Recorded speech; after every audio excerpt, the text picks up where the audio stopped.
Update कयो पिया आहियां कि पंगरियो खां जे HRJDO न्यूज़ जे रिपोर्टर मोहम्मद दोस्त मुताबिक़ पंगरियो में आयलपुर जी पुछड़ी जे आबाद अलीशेर खूसो ते कूड़ी FIR दाख़िल करण खां पंगरियो टंडो बागो रोड पंगरियो खां झुडो रोड ते धरणो हणी एहतजाज जी मुज़ाहिरो कयो वियो।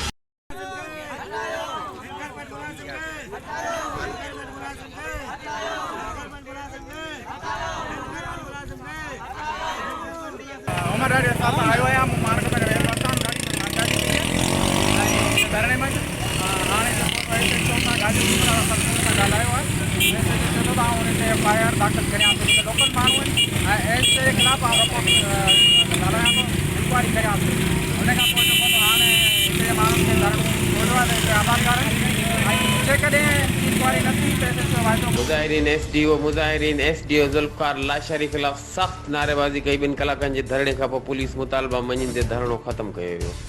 आबादगारनि चेतावनी ॾींदे चयो त अगरि असांजा मुतालबा न मञिया विया त एहतिजाज जो दाइरो वधायो वेंदो। HRJDO न्यूज़ 3 वक़्त ताईं बस एतिरो ई। वधीक ख़बरनि ऐं अपडेट्स लाइ ॾिसंदा रहो HRJDO न्यूज़।